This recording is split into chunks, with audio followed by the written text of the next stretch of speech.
We focus on history,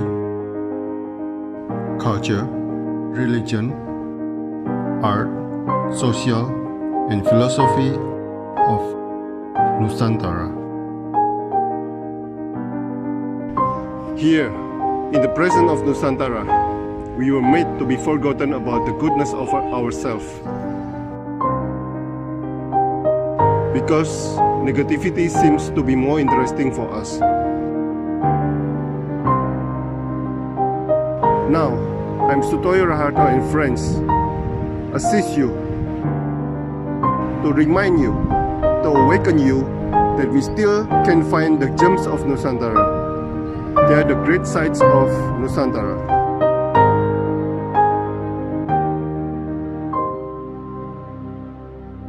Selamat pagi Mas Ani Rido, seorang mahasiswa di Mojokerto ini. Nah, Mas Ani mempunyai satu kegiatan yaitu mengumpulkan banyak hal tentang Jawa yang dinamakan Pustaka Jawa di Instagram. Nah, Mas, saya mulai ya Mas ya. Monggo. Ya.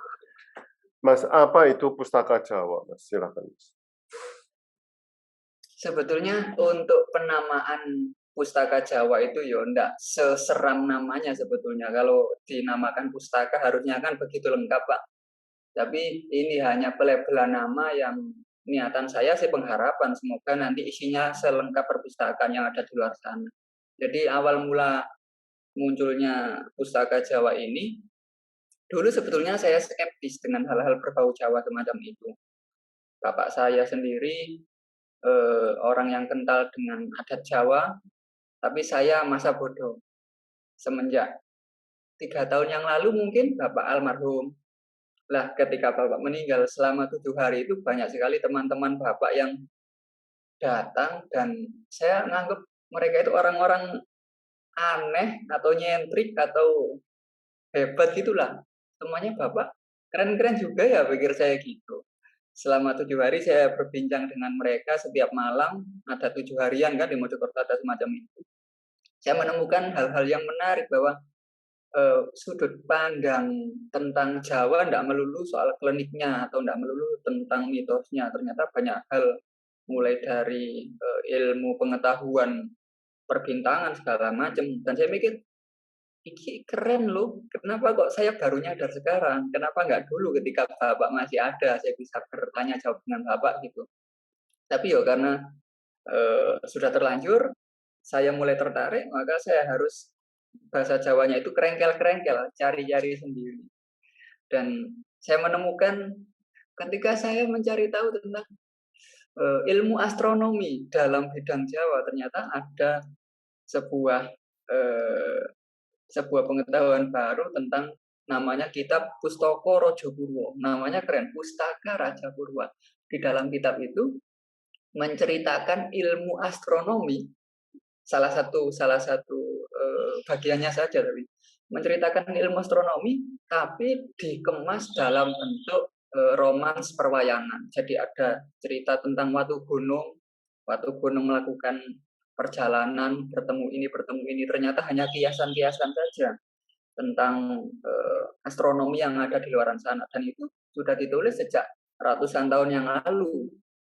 Nah, pikir saya, ini keren, kalau nggak saya simpan nanti lupa pasti. Maka saya nyimpannya, disimpan di mana yo? Oh, tak buatkan Instagram saja. Nanti captionnya saya tulis di sana, niatan saya entah 5 tahun lagi, 10 tahun lagi, kalau saya sudah pelupa, saya bisa baca-baca lagi, oh ternyata dulu saya pernah tahu hal-hal semacam ini.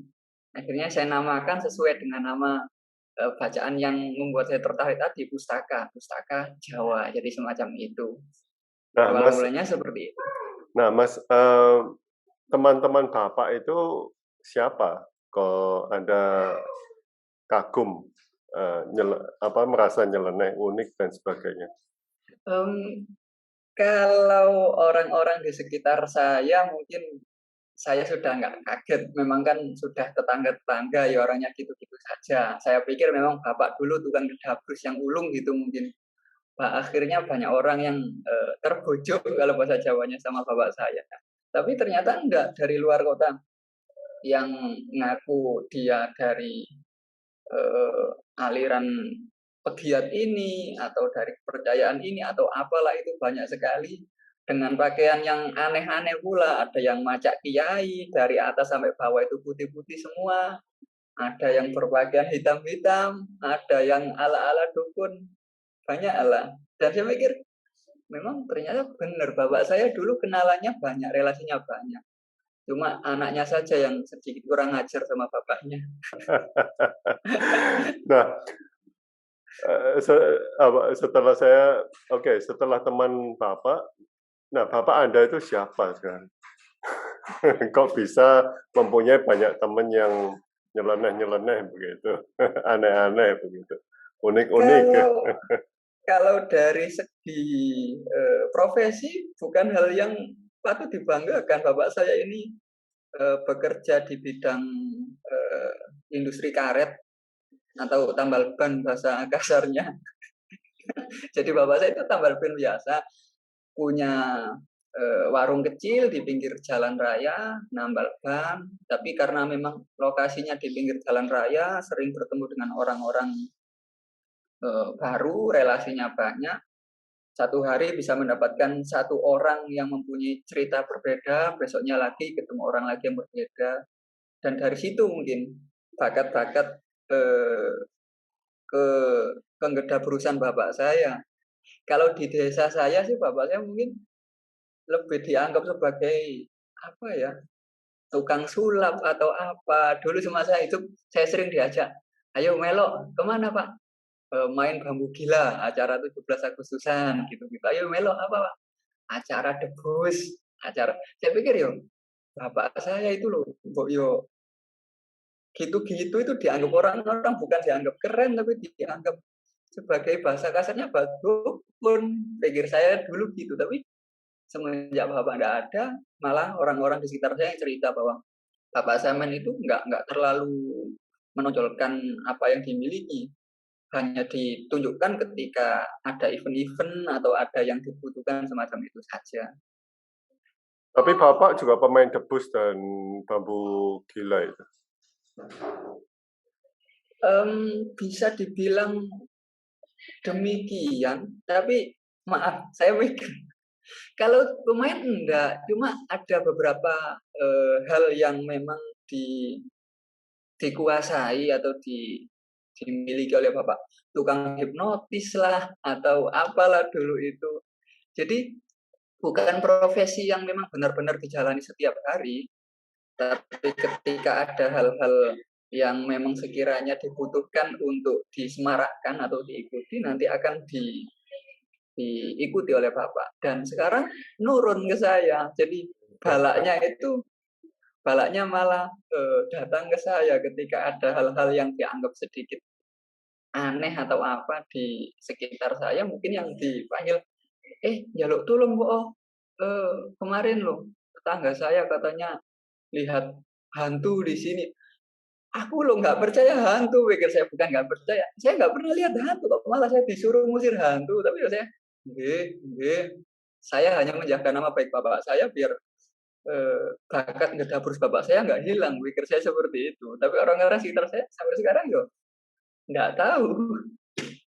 Oke, nah kalau dari Bapak, kalau dari kakek atau nenek, apakah mempunyai kemampuan yang sama? Ketika saya lahir, mbah saya sudah meninggal terlebih dahulu. Jadi ketika saya di kandungan, almarhum kakek sudah tidak ada. Cuma katanya orang-orang sih, beliau cuma sebatas guru ngaji di surau dekat rumah gitu saja. Oke, sebatas guru ngaji. Nah, setelah Bapak meninggal, apakah menemukan buku-buku mantra atau apa, doa atau apa? Enggak ada hal-hal semacam itu di rumah. Ada ya, cuma keris-keris. Itu pun keris pajangan, bukan keris yang dianggap terlalu wah atau apa. Keris pajangan yang dipajang bapak di atas pintu di ruang tamu karena rumah saya nggak terlalu bagus, kalau nggak dihias jadinya jelek kata bapak. Oh yo sing nek dihias no. Aku duwe keris, dipajang lah. Itu majangnya ketika menjelang hari raya. Jadi bulan puasa majang, terus 1 minggu sebelum hari raya bapak meninggal. Karena sudah terlanjur dipajang yo, saya biarkan sampai sekarang di atas dinding itu sampai sekarang. Kalau buku-buku nggak ada. Oke. Berarti ini kan Bapak Anda kan seorang seniman yang masuk ke seni tradisional rakyat, bisa dibilang begitu ya. Mungkin bisa dibilang seperti itu. Dimana seorang seniman seni rakyat biasanya tidak berprofesi sebagai seniman secara murni, tetapi itu hanya sambilan. Betul kan ya? Sambilan kan? Iya, leres. Oke. Sambilan hanya sebatas hobi mungkin. Ya, oke. Nah, pernah punya foto atau dokumen atau apa tentang Bapak waktu memainkan bambu gila dan debus itu, Mas? Dulu pernah saya unggah di Facebook ketika acara Agustusan.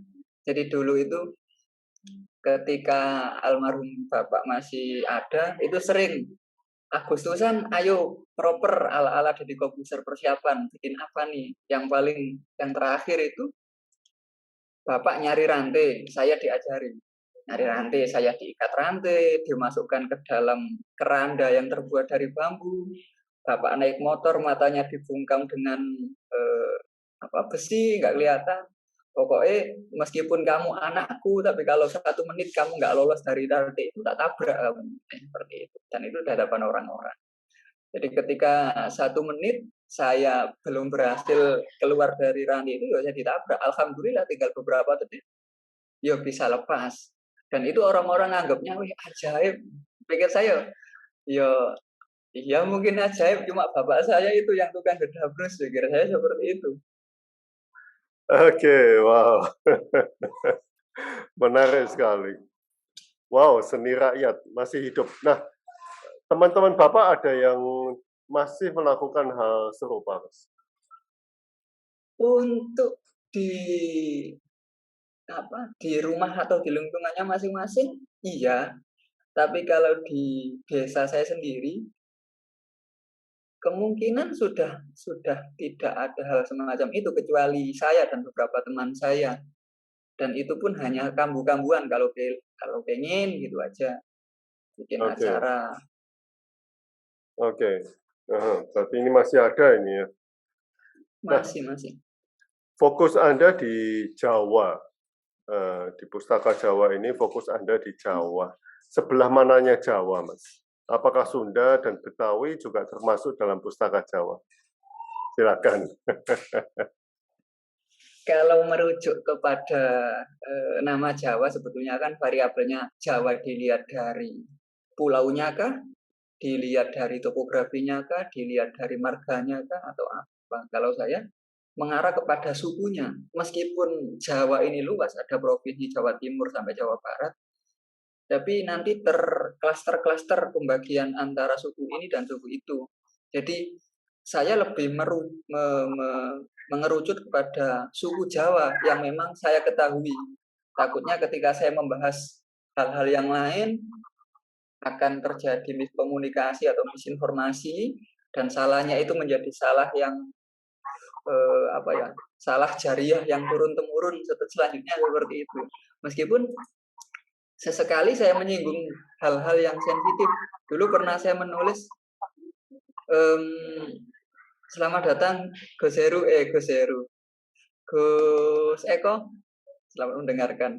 Jadi dulu saya pernah menulis tentang Jawa versus Sunda. Jadi di Jawa itu, di Pulau Jawa ada sebuah mitos bahwasanya orang Jawa dan orang Sunda itu tidak boleh menikah. Karena kalau menikah, nanti akan membawa sial dan lain sebagainya. Dan itu merujuk kepada perang Bubat yang digaung-gaungkan di masa lalu. Ketika dulu ada kerajaan Pajajaran dan kerajaan Majapahit, disebutkan pernah bertikai dan lain sebagainya, akhirnya terjadi mitos sampai sekarang bahwa orang Jawa tidak boleh menikah dengan orang Sunda, meskipun itu hanya mitos. Dan kalau dilihat dari segi sejarah, saya percaya itu hanya sebuah propaganda Belanda saja.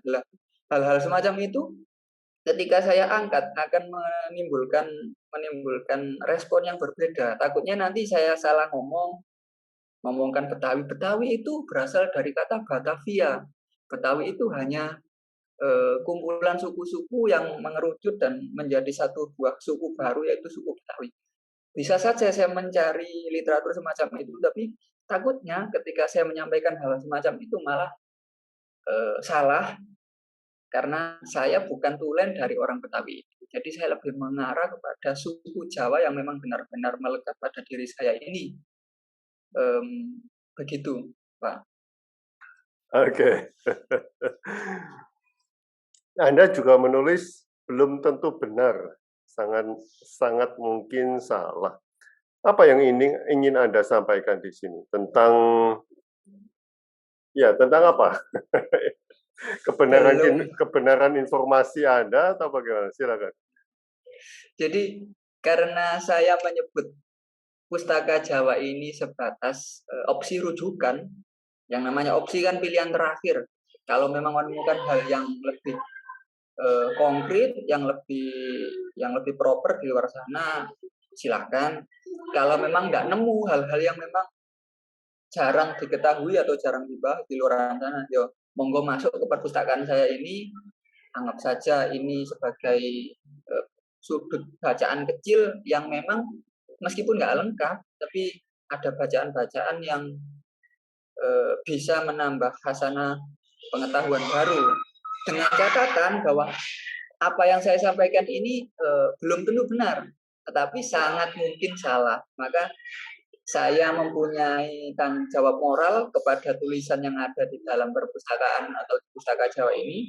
Kalau nanti yang saya sampaikan ini salah, yo saya tinggal minta maaf. Yo sepurane Cak, mohon maaf, kan saya sudah menuliskan di atas bahwa yang saya sampaikan ini belum tentu benar.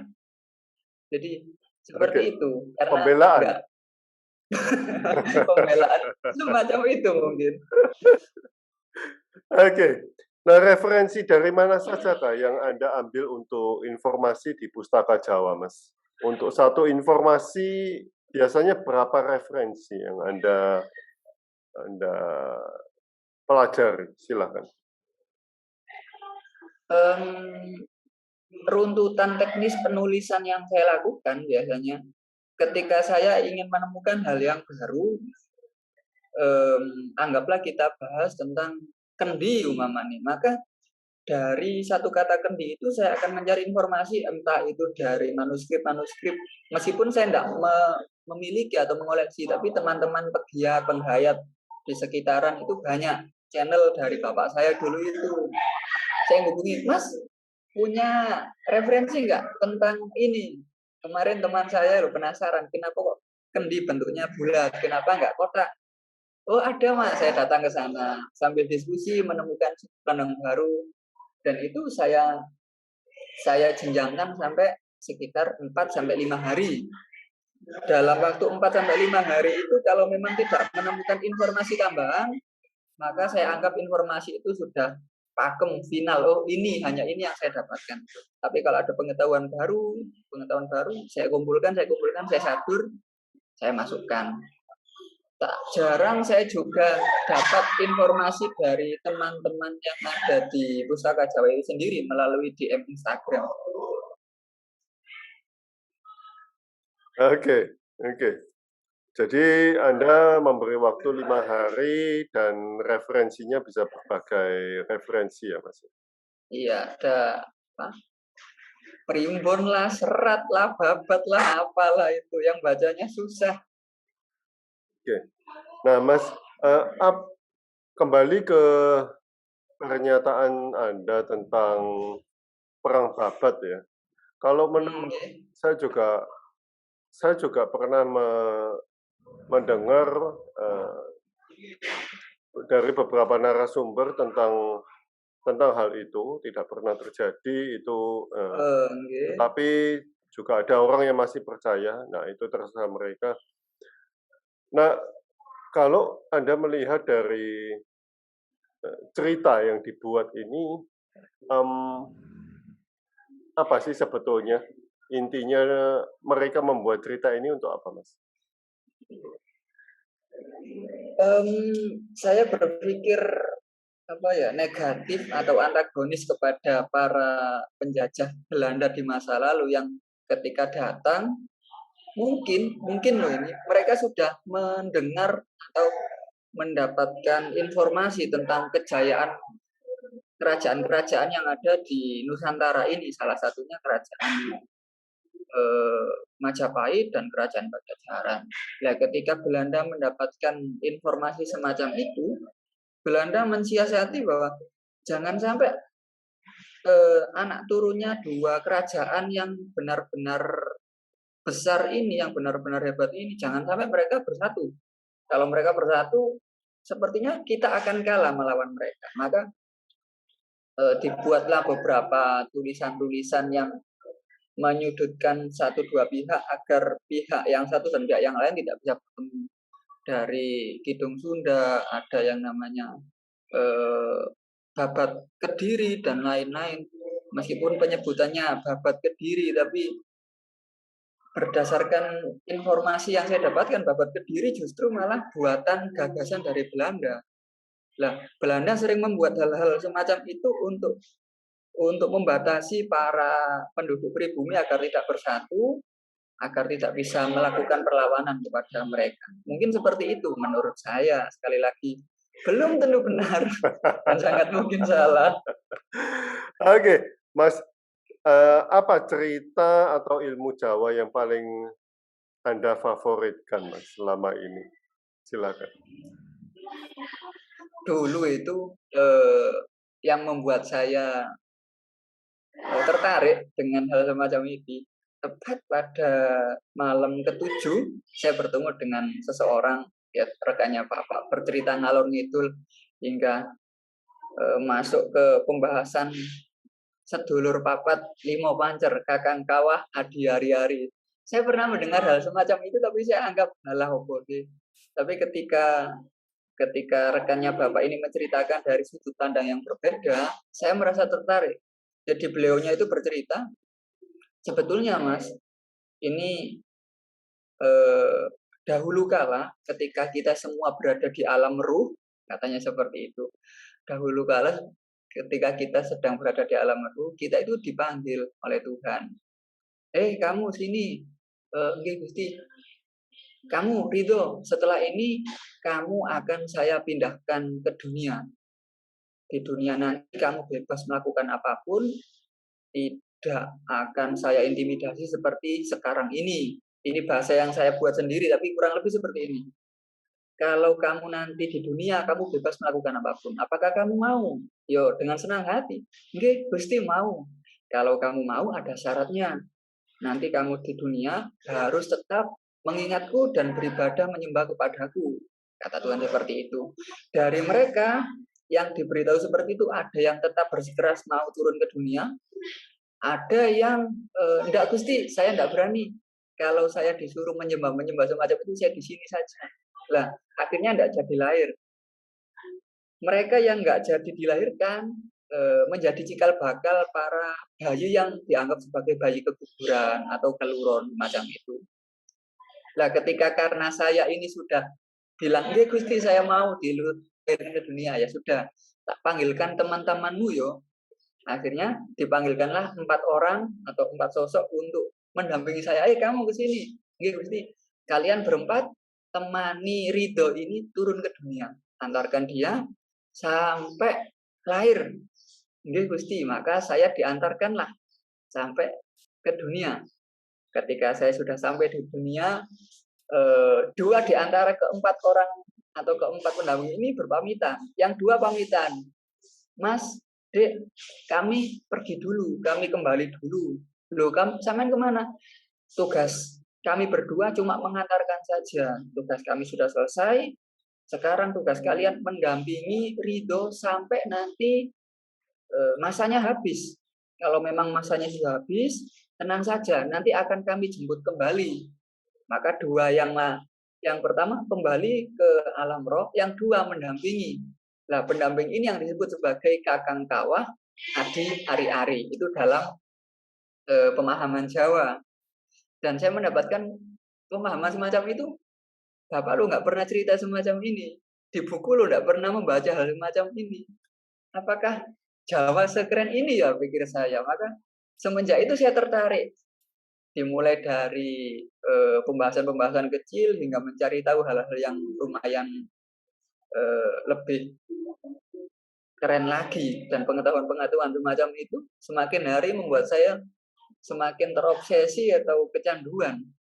Mungkin itu yang membuat saya awal mula bisa tertarik dengan kebudayaan atau sejarah pada tanah Jawa. Nah, Anda waktu kuliah ambil jurusan apa? Saya teknik informatika, nggak nyambung sekali ya. Nah, sekarang aktif di mana ini sekarang? Nah, alhamdulillah selama saya kuliah, saya sembari bekerja. Ketika saya sudah lulus, hanya fokus bekerja saja. Dan ya itu tadi, hobi saya hanya menulis atau membuat unggahan-unggahan receh di Instagram. Niatan saya sih karena saya sudah tidak ada kesibukan kuliah, saya ingin mengembangkan tulisan-tulisan yang ada di Instagram ini ke dalam bentuk channel YouTube. Karena ketika saya menuliskan caption yang ada di Instagram terbatas, karakter yang ada terbatas, penyampaian juga terbatas, tapi kalau menggunakan video yang ada di channel YouTube mungkin lebih luas lagi. Dan saya anggap YouTube, Instagram atau apalah itu yang saya buat sebagai portofolio saya. Ketika saya sudah tua, saya bisa pamer ke anak turun, iki lho mbahmu biyen senengane nulis, mbahmu biyen banci kamera, senengane nanggone depan layar kamera meskipun kamera YouTube. Pikir saya seperti itu, tapi masih wacana. Oke, wow, menarik sekali, Mas. Nah, mungkin Gus Eko mau menambahkan sesuatu atau apa? Iya, saya ingin memperkenalkan Gus Eko ini adalah salah satu rekan sekaligus guru saya yang karena ketika saya mendapatkan hal yang baru, biasanya saya ketemu Gus Eko ngopi, tanya, Gus, katanya pocong itu jalannya loncat, bener apa enggak? Nah, Gus Eko biasanya akan bercerita hal-hal yang menurut saya lucu, tapi ini keren, pikir saya seperti itu. Mungkin Gus Eko bisa menambahkan 1-2 hal, Gus Eko. Iya betul. Selamat siang Pak Sutoyo. Selamat siang. Salam kenal. Alhamdulillah. Selamat siang Gus Dodi. Oke. Jadi dengan adanya pertemuan ini, alhamdulillah kok kelihatannya materinya itu sangat menarik sekali. Saya dengarkan dari tadi. Cuman karena saya terlambat masuk, mungkin di awal itu saya tidak tahu apa itu pembahasannya. Jadi ketika saya mendengarkan apa yang di percakapan antara Bapak Sutoyo dengan Gus Doi itu kok menarik, kok masuk dalam budaya Jawa, budaya lokal, tradisional, dan sejarah-sejarah tanah Jawa dan sebagainya itu tadi. Ya seperti itu memang. Apa yang diceritakan Gus Doi 80% itu mendekati kebenaran. 80%. Seperti apa yang saya dapat, yang rujukan saya dari Kiai Haji Agus Nyoto, beliau mantan Wakil Pilis Bumi Pusat, beliau almarhum Angge sekarang ini. Jadi seperti apa yang dikatakan oleh Gus Doi, 80% benar untuk masalah sejarah dan budaya Jawa. Jadi Jawa sendiri sebetulnya ada beberapa filosofi dari kata Jawa. Jawa itu paham, Jawa itu mengerti Jawa itu baik. Jadi seluruh dunia itu tidak ada yang namanya Jawa kecuali Jawa di sini. Seluruh dunia tidak ada. Iya. Jadi artinya ketika kita mengupas Jawa atau mencari arti atau pengertian dari Jawa itu sangat luas sekali. Dikarenakan apa? Jawa ini ternyata masuk dalam karakter manusia. Jadi masuk dalam karakter manusia yang kalau masuk dalam wilayah agama itu, agama Islam itu akhlakul karimah. Seperti itu. Jadi kalau kita masuk dalam kedalaman filosofinya lagi, manusianya Jawani. Yang ada di bumi juga Jawa. Makhluk-makhluk yang lain juga Jawani. Artinya mengerti apa yang harus atau apa yang sudah ditetapkan oleh Tuhan. Sebagai manusia ya bersifat sebagai manusia. Sebagai hewan bersifat sebagai hewan. Tumbuhan bersifat sebagai tumbuhan. Itulah Jawa. Jadi netep ngokarpe kan paraning dumadi itu tadi. Ini sedikit penjelasan saya. Mungkin kalau menurut Bapak Sutoyo atau Gus Doi bagaimana kan lain gitu pemahamannya. Monggo dilanjut Gus Doi. Bapak Sutoyo monggo silakan. Terima kasih Pak Eko. Tinggal di Mojokerto juga Pak? Iya. Oke. Jadi penjelasan sedikit tadi yang masalah apa, tinggalkan Pak Sutoyo bertanya kepada Gus Doi tinggal di mana dan Mojokertonya mana kan gitu. Oke, Mojokertonya mana? Nah, Mojokertonya itu di utara Sungai Brantas. Di mana Sungai Brantas dulu adalah tempat atau jalur transportasi urusan segala jenis perdagangan dari luar Jawa masuk ke Jawa, masuk ke wilayah Mojopahit itu melewati Sungai Brantas.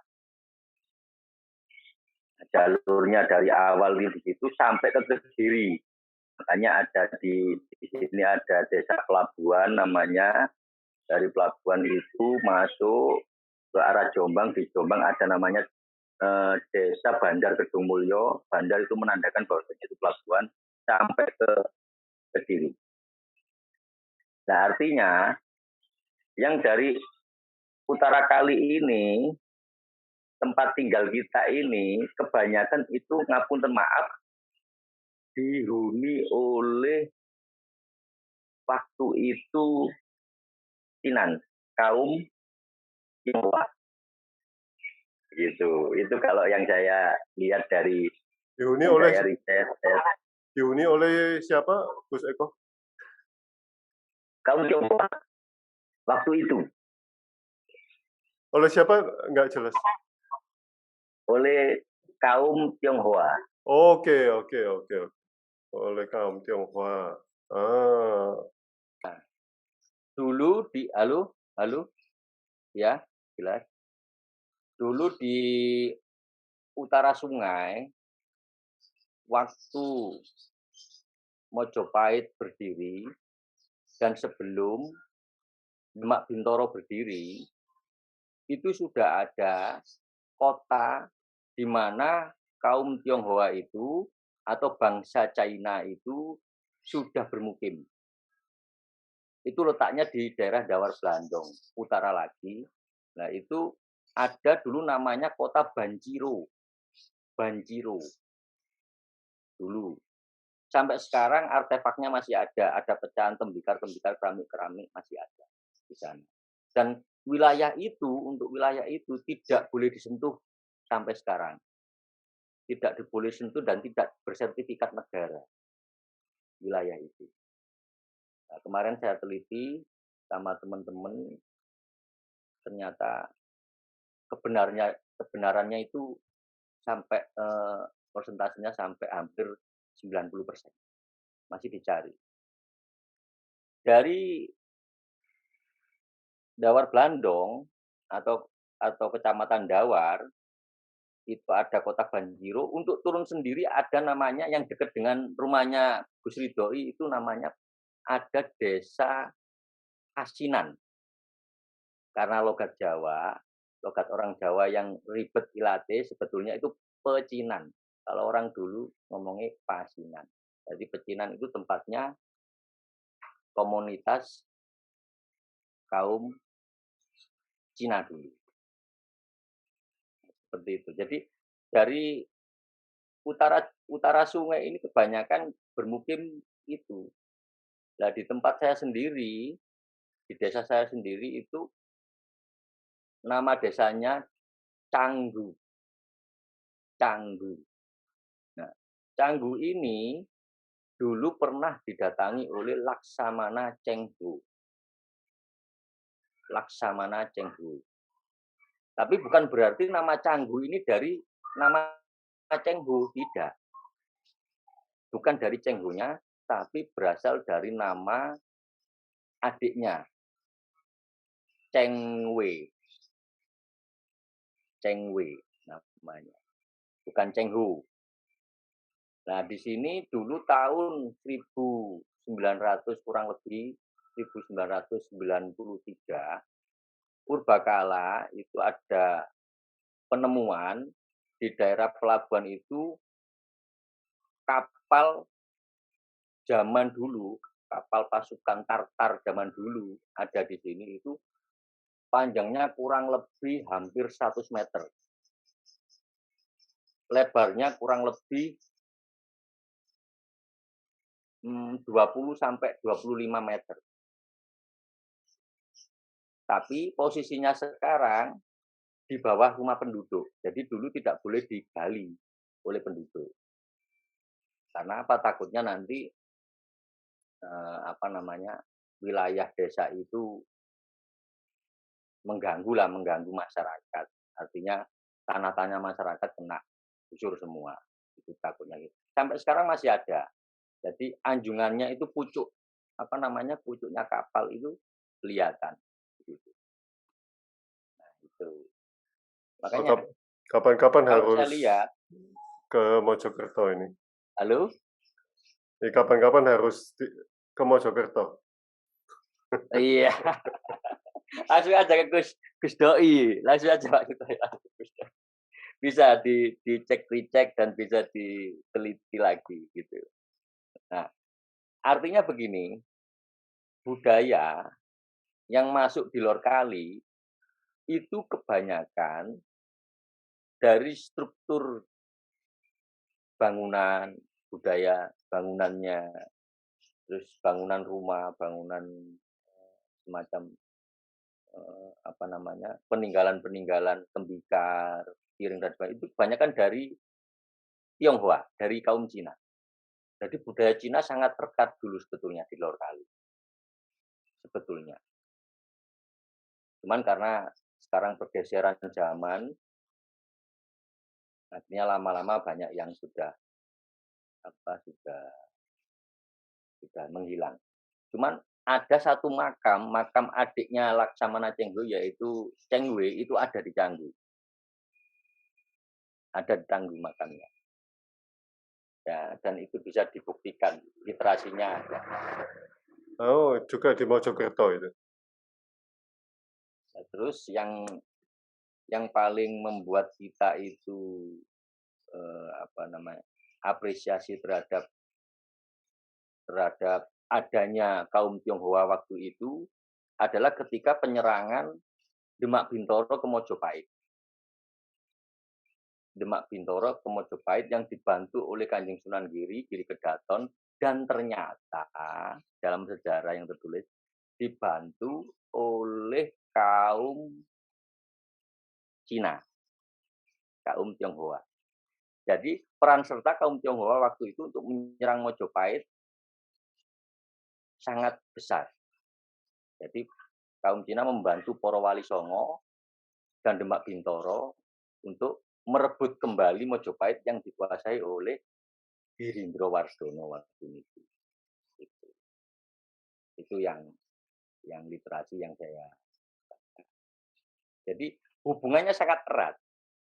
Hubungannya sangat erat sekali sebetulnya.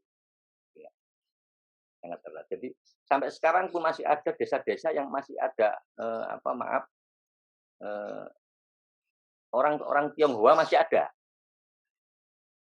Ada. Seperti di Desa Perning itu ada, di Jetis ada. Terus di mana lagi Gus Doi? Di Kupang ada nggih, Kupang nggih. Kupang ada nggih. Nah, Kupang ada. Jadi sebetulnya masih banyak gitu Pak gitu. Masih banyak.